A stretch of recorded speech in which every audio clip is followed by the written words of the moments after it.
Bugungi videomizga xush kelibsiz, aziz tomoshabinlar. Shunaqangi VIP kayfiyatda boshlaymizki, o'zingizni bir zoomga bo'lsa ham premium avtosalon mehmoni sifatida his qilib qolasiz. Chunki bugun biz siz bilan 2025 Maxus Commercial Vans haqida gaplashamiz. Bu mashina oddiy transport emas, go'yo o'z sinfidagi kattalarga yo'l beringlar, haqiqiy professional kelyapti deb jar soladigan darajadagi zamonaviy texnika mo'jizasidir. Uning dizayniga bir qarang, xuddi katta premium sedanning kengaytirilgan, muskulli, lekin juda muloyim chizgilar bilan ishlangan versiyasiga o'xshaydi. Oq rangdagi porloq lak qoplamasi ostida almoyal joyi emas, chinakam sifat yashiringan. Old panjaradagi yirik Maxus logosi esa mashinaga xuddi "Mana menman" degan ishonchli qiyofa beradi. Faralarning keskin shakli esa unga sportcha xarizma qo'shadi. Xuddi mashina sizga "Kechirasiz, yo'l bo'shatib yuboring, men hali bandman" deb turgandek. Ayniqsa olddan ko'ringanda uning futuristik chiziqlari darrov e'tiborni tortadi.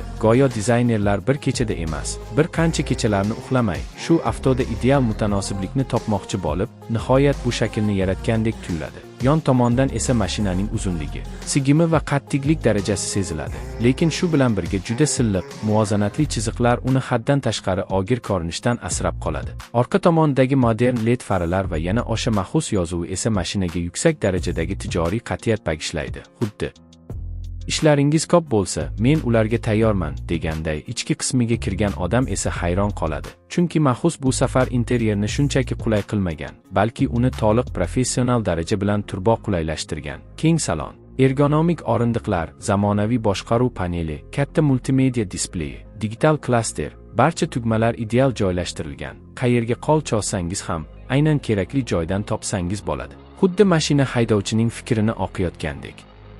Kabinadagi jimlik esa sizni go'yo ofisdagi kayfiyatga olib kiradi. Bu yerda ovoz yutish tizimi shunaqa darajada kuchli ekanki, tashqaridagi shovqin sizgacha yetib kelmaydi. Dvigatel tarafida ham Maxus hech kimni hafsalasi pir bo'ladigan variantni tanlamagan. Kuchli, tejamkor, tortish qobiliyati baland bo'lgan motor bilan birgalikda mashina yuk tashish, odam tashish, xizmat ko'rsatish yoki uzoq masofali safarlar uchun mislsiz mos keladi. Mashinani haydab ko'rgan odam o'zini xuddi bir vaqtning o'zida yengil avtomobil boshqarayotgandek, lekin yana shuncha vaqt jiddiy tijoriy transport haydab ketayotgandek his qiladi. Shu ham bir kulgili. Odam mashinani haydab boradi-yu, o'zi o'ylaydi. Bu qanaqa qilib komfortli, lekin shuncha katta bo'lsa ham juda sokin.